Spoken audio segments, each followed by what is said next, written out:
Other than your awesome news that we'll keep secret for the time being, um, how was the rest of your week? Yeah, yesterday was cool. It was Mad Kurt's birthday. Oh So yeah, yeah. 10 of us, well, 9 of us if you exclude Mad Kurt, but we all went and live streamed on our own separate channels and we all played Among Us. Oh yeah, I keep hearing about Among Us. Can you give me like the briefest rundown of what it is? I think I get the gist in that you play basically a crew member of a spaceship, but one of you is a saboteur, and you have to Yes, kind of blend in with the rest, correct? it's like The Thing, the film The Thing. Oh, okay. So yeah, you're all on a spaceship. Well, it's either a spaceship or a space station, and there are a bunch of problems that need fixing. So the 10 of you have to run around and fix these problems, Hmm. except up to 3 of them can be imposters Oh, whose okay. job it is to kill the people repairing the ship or whatever.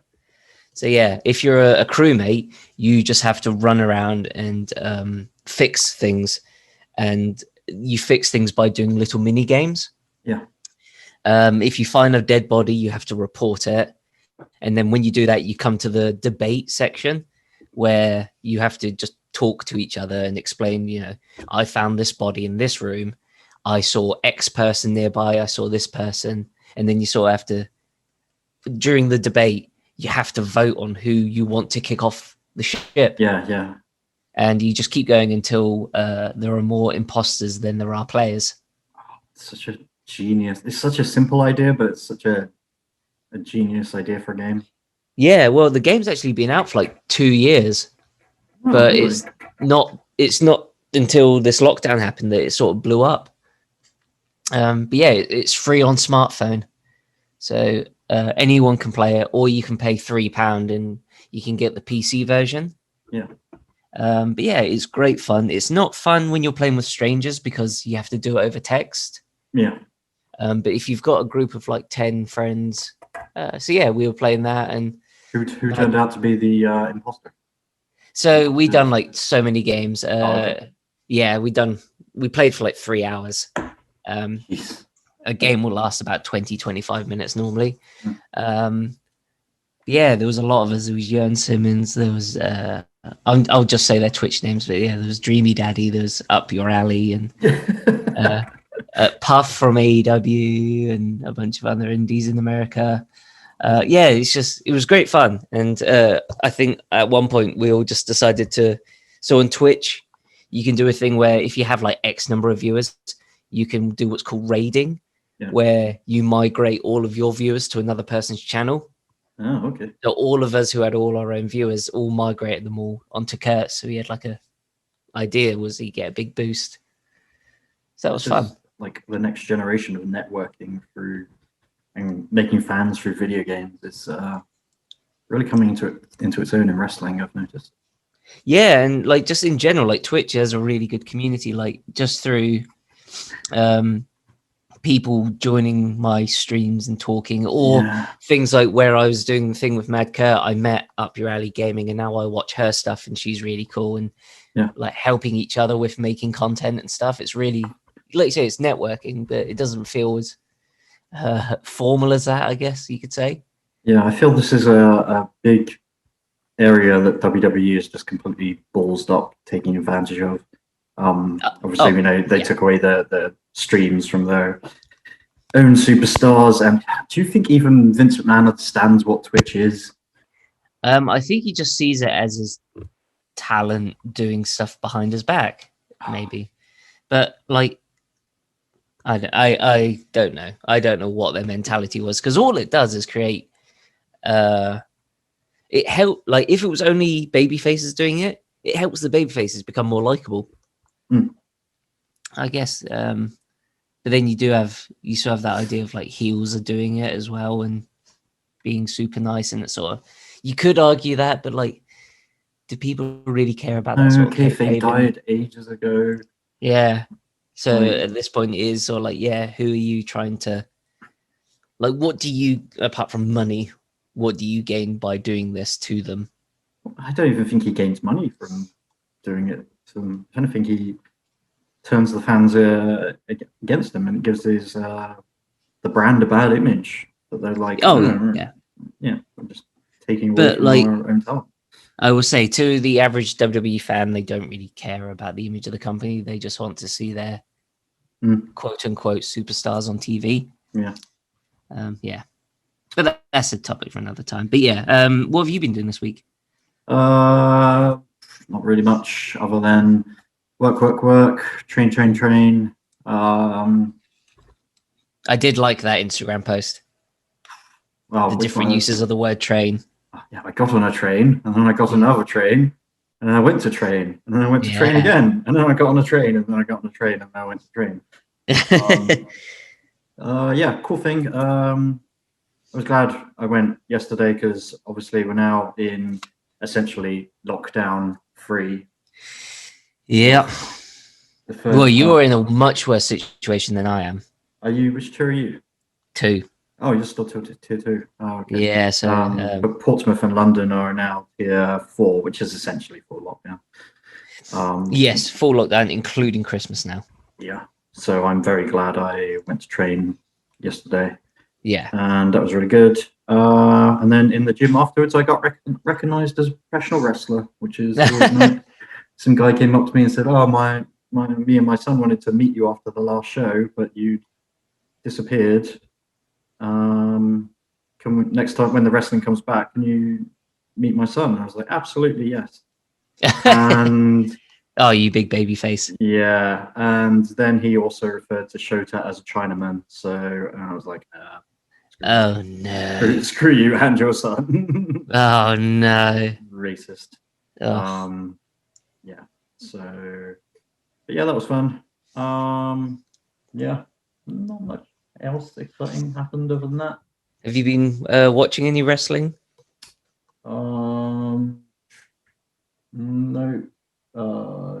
Just like clips from Kenny Omega appearing on Impact Wrestling. Oh yeah, it's always fun when they do cross promotional stuff like that. Yeah, that's interesting. I'm curious to see how that goes. I feel like Impact are going to look second fiddle. Like, please Kenny Omega, come to our show so we can get some higher ratings. And the ratings absolutely did spike when he appeared. So yeah, this belt collector thing seems interesting. Have you seen that image of him as Thanos?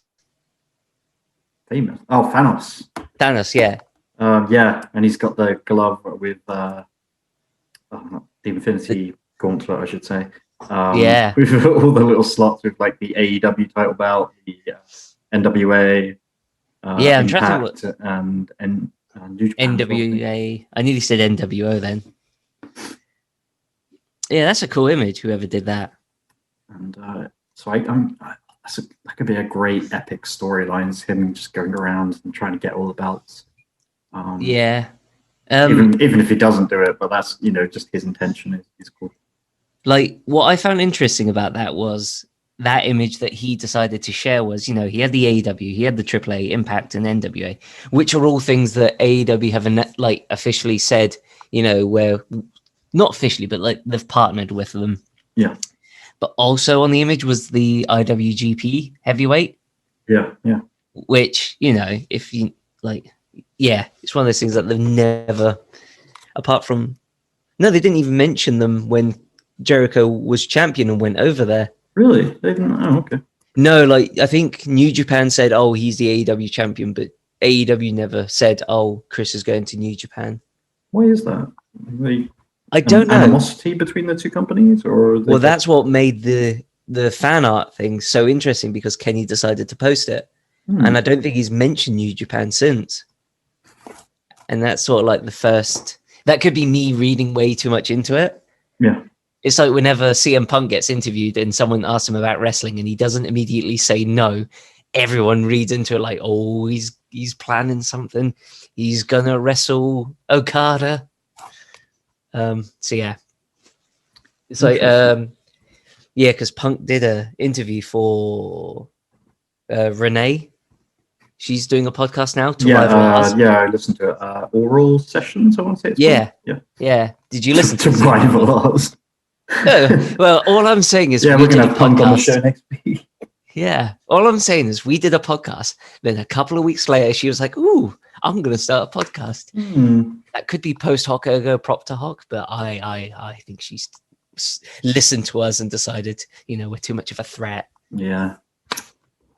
But did you listen to the CM Punk Yeah, interview? I did, yeah. Yeah, when he said, "Oh, it'd be interesting to wrestle Okada," and then immediately you start seeing news stories which is like Punk wants to come back to wrestling if he can have a match with Okada and get paid £1 million. All the time. He knows how to build hype, and yeah, I'm sure he's done that before in the past as well on Twitter. Well, like he's not doing it to like promote himself, but it's just that's wrestling quote unquote news sites. Yeah. Like any news site that posts stuff like that, I just ignore. Like I can't remember who it was. Is it Walt Culture usually do that? So I just ignore them. Anything for the clicks. Yeah, pretty much. But yeah, I subscribed to High Spots Network this week. I thought you already had that. What am I thinking of? New Japan? I thought there was another streaming service that had like loads of... When I first unsubscribed to WWE Network, I think I told the story in here where the first thing I did was I got High Spots Network. Yeah, that's it. Yeah. But yeah, no, it's one of those things I like subscribe and unsubscribe depending on like, because sometimes I just won't have time to watch it, so I don't pay for it. Yeah. But I had some time this week, and I thought next week I'm not doing anything at all, so I'll subscribe to High Spots Network. And yeah, the best friends from AEW have a talk show on there. Oh, really? It's really good. What kind of stuff do they cover? How do you wipe your bum? Do you sit or stand? That's their big question. I didn't even realize sitting was an option until I literally, I think I was 15, 16 years old. Like, oh, yeah, you can sit and do it. I always stood up. Yeah. Yeah, it's really good. So they started doing it like 2016, I think. You can find the trailers on YouTube are great. Whoever edited those needs a pay rise because they're just fantastic. But yeah, so they do them after their PWG shows. Yeah. And you can tell they've been like partying a little bit. So they're all in a really good mood. So they've had shows with like Ricochet and Rich Swann and Matt Sydal and Teddy Hart. Oh, that would be interesting because isn't he going to prison again? Yeah, that's one of the things that came up in the conversation was like the first time he got arrested. And like he was in such a I don't give a fuck mood, and he just starts telling all these stories. And then at one point he like pulls up a video camera and he's like, check this out, bro, this was last week. And I can't remember what they were showing, but their eyes just bulged when they looked at what Teddy Hart was filming on his camera. So, he's a bit of a train wreck, that poor boy. Did he ever he was the youngest person ever signed in WWE, wasn't he? Was he? I believe so. I don't know. Yeah. I'm not aware of that. I can't remember what. I think it was like mid 2000s or something. Like when he was like big. Kelly was. Didn't Kelly get signed at like 18? Or... Yeah, but I think Teddy Hart might have been. So he was first signed in 1998. Wow. And he was just either 17 or 18 as well. Yeah, and then he did well with that. Yeah, well, he was there for 4 years. Oh, really? Wow. Yeah, I don't know. I think I thought he was quick in and out. He was sent. I didn't know they had a developmental in that time. But yeah, Dory Funk Jr. trained him. Then he did all like Ring of Honor and stuff, and then he got signed to WWE again in 2005, which I think was when well, that's when I think they were doing their ECW stuff, and I think he was planning on coming in for that. Yeah, but but he's one of those guys that was way ahead of his time. I never rated him. I thought he was just another flippy guy, and not as good as Jack Evans. Essentially, he was like Jack Evans, like I don't know, the Tesco brand version of Jack Evans. Fair enough. Yeah.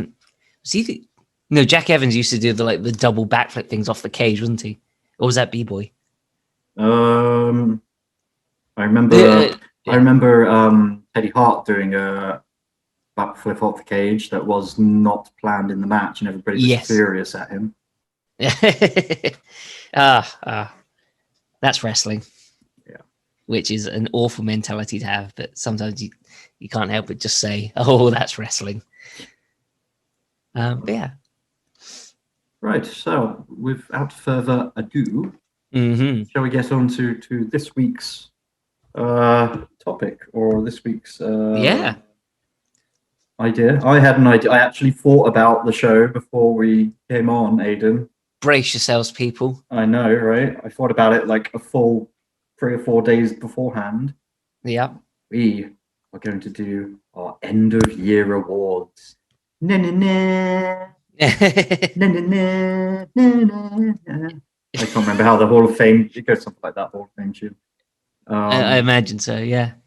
We don't have any like trophies to give out to people. Yeah, you are right, is that. Did you have a think about who you wanted to put in each category? Because we have various categories, not all of them related to wrestling either, because we do like to branch out. Yeah, I've been really like this one. I've been kind of overthinking some of them because I'm like, for one of the categories, I'm like, oh, this one's easy, it's so and so. But then I'm thinking, am I saying that because he's had the best matches this year? Or am I thinking this because I really like him? He's had great matches across. Yeah, all the time. I had the exact same problem. Yeah, and then some of them, I'm like, yeah, some of them were easy. Some of the ones I've had to think a lot about, which I guess is the same for all awards. So I'm going to be quiet now. It doesn't help that a lot of the stuff like from last year blurs into this year in my head. Like, oh, did you do that in this year or was it last year? I can't remember. So yeah, first category. We'll start with the big one. Wrestler of the Year 2020. Who have you got? So that was one of the ones I've been thinking a lot about because it's like, am I picking this person like based on what I like beforehand and have they had the best year? It's hard. Well, can you take me through your thinking process and maybe that'll help me because I'm still kind of up in the air and I might just throw a name out. My thinking process is not necessarily the wrestler who's had the best matches, although that's definitely a factor. Just one who's most improved, most stood out, most helped the wrestling business as a whole, brought more attention, more eyes, and has generally improved greatly as well. And who's just a solid working hand who's really held the companies that they've worked for up for over the year. So all of those things go into my also great gimmick, good look. Okay then, yeah. I think I know who mine is. Go ahead. This might sound like recency bias, but when you look across the whole year, Kenny Omega has been fantastic. Ooh. He was definitely on my list. He's not the one I picked, but he was definitely on my list. And again, I kind of felt like it was recency bias as well. Well, I did think that, but then I thought, no, he had the amazing tag team stuff with Hangman. Yep. And he has been just incredibly solid. And like every match he's had has been fantastic. And I was thinking about like who have people talked about this year and like what have they done to get wrestling fans talking. And like it could be recency bias, but Kenny Omega is someone. It was either going to be him or Evil from New Japan, because when Evil turned and joined Bullet Club, that was huge. Yeah, and that was essentially like joining up with Satan himself. It was like Hulk Hogan kind of turning and joining the NWO in a way. Because it was like Hulk Hogan's name was Evil. Like, the giveaways in the name, people. Come on. There's like that was the first time like you'd watch all these New Japan shows for like a couple months, maybe a couple of months, but like there was no noise. It was just clapping and then when Evil turned, the fans audibly gasped, and you could hear some of them yelling things. weeping. And yeah, and I was like, that's fantastic. Like, who could do that? But These then I'm days, like, yeah. but since then, has he really done that much? And no, he had that fantastic 2 month period, but Kenny Omega himself has been like year long fantastic. So it has, for me, Kenny Omega. Yeah, that's a solid pick. A solid pick. I can't argue too much with that. Okay. And yourself, sir? I have gone with Drew McIntyre. I think it's Okay. probably a safe pick, but seeing him crowned world champion this year was, I find it hard to think of a wrestler who's literally been, well, he started off strong, but then he slowly sunk down to the very, very bottom of the card, to the point where he was doing comedy matches, and I think he got pinned by Hornswoggle at some point. I might be wrong. But, he was, three-man band. Of course, you say the same about Jinder Mahal, but I don't think it's quite the same situation. But, and then he went off onto the indies, including British indies, reinvented himself, just worked so hard and clawed his way back to the top, in my opinion. Yeah, and all his matches have been solid. He's a solid work hand. He's got a great look. Like, he's just a guy that you can build the company around. His promos are really, really underrated, in my opinion. Great finishing move. Yeah. He is one of those guys that when you think about, like, if you could build someone's ideal, like if you say professional wrestler, top guy, like his build is sort of like someone you immediately think of. Yeah, absolutely. And he's been a great face as well. And he's done it without, I feel like in modern wrestling, probably because we're so cynical, it's really hard to be a good baby face and a strong baby face for long. Otherwise, you slip into that John Cena kind of like, super Cena, like he always wins. Like, his promos are really bland and, that white meat baby face. But yeah, he's done well keeping a bit of an edge to him as well. So yeah, I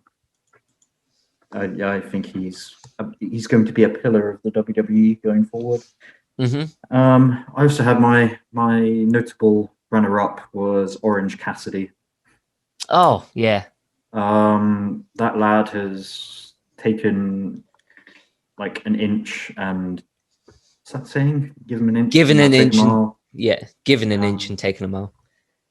Yep, it's a gimmick that should have a very low ceiling, but he's done really well, and his feud with Jericho was absolutely great. So yep, he's my runner-up.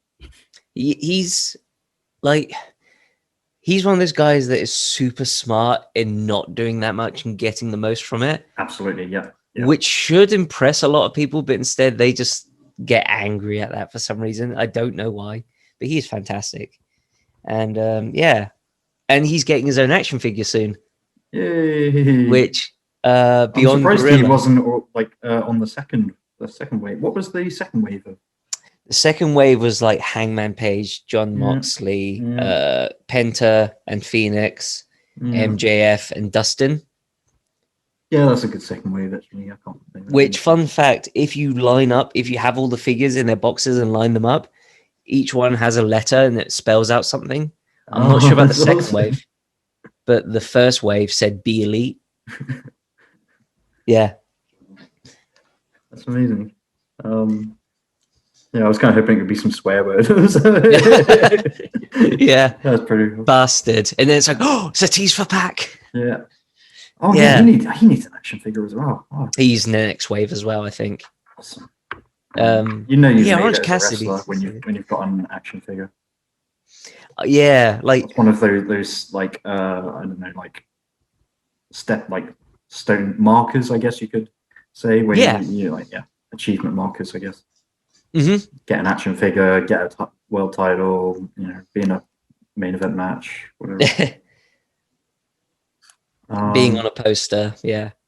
But yeah, like Orange Cassidy, so good. Like when you see, I think when I knew he was going to do really well was at the second episode where there was a kid in the front dressed as him. Again, another great marker, another sign that you've made it when fans are dressing up as you. I saw loads of like Orange Cassidy Halloween costumes as well. Well, it's such a simple look as well. Yeah, it's just denim jacket and denim jeans and a t-shirt and sunglasses. But yeah. Okay. All right, let's move on to our match of the year. Go on, you hit me with yours. So because of the lack of crowd interaction, it's kind of hard to judge which matches have been the best. So I was trying to think like what were the best AEWs. And I was trying to think, was the Young Bucks versus Hangman and Omega this year? Yep. Yeah, that was fantastic. Because I consider that as one of mine. Yeah, there were a lot of really good AEW matches this year, but again, it might sound like recency bias, but I'm gonna have to go with the best of the Super Junior final, because Hiromu Takahashi versus Desperado, because of the drama it built, and again, it was one of those things where the crowds were so quiet and there was a moment. I'll spoil Best of the Super Juniors for people, so if they don't want to hear this spoiler, skip ahead now. Forward. Yeah. So, do you mind hearing a spoiler? No, go for it. Do you know who Desperado is? No, never seen any of his matches. He is a masked wrestler who is part of Suzuki Gun with like Zack Sabre Jr. Yep. But he's had this mask his whole career pretty much, and Hiromu Takahashi ripped off half of it, so it exposed the top part of his head, and the crowd started to gasp and you could hear women screaming, and then Desperado just grabs it and he rips the rest off. And it was like this badass moment that had the crowd, it seemed like the whole crowd just yelled and screaming that they just witnessed this. And then from there on, like, at training, we were talking about stepping it up a gear. Yeah. Desperado went from like going 8 miles an hour to 80 miles an hour.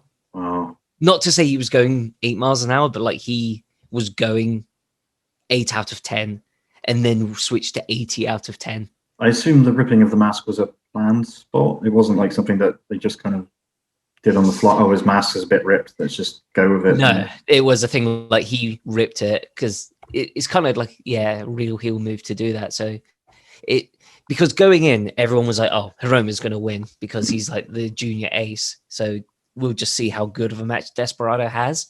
Yeah. But when the mask got ripped, it was like, oh, we don't want Hiromu to win now. And then when Desperado ripped it off and started to go 80 miles an hour, or 80 out of 10, as I've said, he, like, the fans got behind him and they wanted to see him win from there on. Like, New Japan has this really good way of just making you go in thinking, oh, it's like Okada. When Okada had matches, everyone's like, oh, Okada's going to win because it's Okada. Yeah. But they build the match in such a way that halfway through you turn on the baby face. Well, not even turn on the baby face, but you turn on the person that you think is going to win. Yeah. Like you go in, no, 100% this guy's not going to win. But at a certain point, you just decide he could win this. He could do it.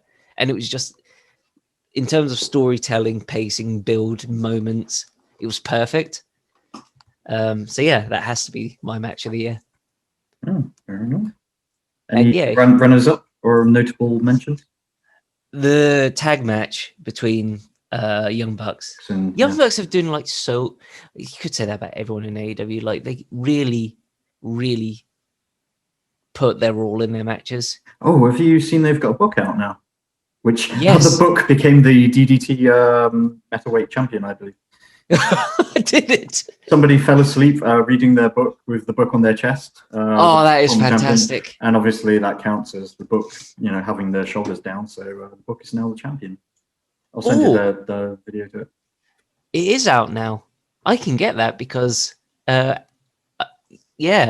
going to buy that. Yeah, I'm going to get the ebook. So I think there's an ebook version. Yeah, I'm going to add that now. Cool. Cheers for that. Yeah. I'm buying it. I haven't heard any reviews of it. If it's any good, but I'm sure it'll be a fun read. Let's see what Amazon say. Sorry. It's got 168 5-star reviews. Oh, Dave Meltzer must love that. Really. They're getting 5 stars in their books now as well as their matches. Kane has a book coming out. I hope it's not too political. Mayor Kane, My Life in Wrestling and Politics. Oh no! Can we just have the wrestling bit? I don't care about his political career. I want to know stuff it's about a cool Hell cover, in a Cell and stuff. I guess I could just skip over the political parts, but yeah, it's a cool cover. It's got like Kane in his suit, like signing something, and then behind him's like Demon Kane. Yeah. What wrestler do you really want to see bring a book out? Because I've always wanted Paul Heyman to release a book. I think he'd have so many amazing stories. I mean, it'd probably be like as long as the Bible because it's Paul Heyman, but I'd be fine with that. Punk is my easy go-to. Omega. There's a lot of really good ones in New Japan that they haven't translated. Like Shinsuke Nakamura's one was translated. Really? Yeah. Which I was super excited for, but he goes way too much into his love of MMA as opposed to wrestling. That's interesting. Yeah. So yeah, those guys come to mind. Yeah, like who else? Because everyone eventually writes one, don't they? Yeah, there's a lot of guys whose careers aren't really over yet. Yeah, AJ Styles would probably have a cool one. Yeah. I mean, his career's been massive. I was going to say Goldust as well. I think we probably have a good. Oh yeah. Such a long career. Undertaker as well. Good God, that would be a long one. Yeah, like there are a lot of people that there's some people that I wonder, like, would they do an autobiography or could they just get someone to write the biography along with them? Yeah, I think a lot of them use ghostwriters. I think very rarely it's a guy written completely by himself. I think like Jericho and Mick Foley are one of the few exceptions. Yeah. I'd like to see AJ Lee do another one. Her first book was good. Oh, Crazy is My Superpower. Yeah, it was a good read. I feel like it sort of ends just as her wrestling career starts. So a sequel to probably be good. I'm trying to think which other.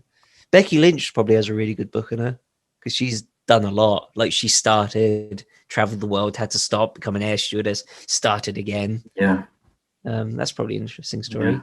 I like a story that's not necessarily, rags to riches. It's like rags to a bit of riches and then back to rags and then ups and downs. That should be a topic for another time, which is our favorite wrestling books. Oh yeah. There's so many we can go through. Okay. But what's your match of the year? Well, I'm going to leave you guys in suspense, and I'm going to tell you in part 2 of this podcast what my match of the year is going to be because we're running out of time. So we have to play our exit music. And also I need to pee. So, yep. This go and pee. Go and pee. I'm gonna go and pee. Na na na na na na na.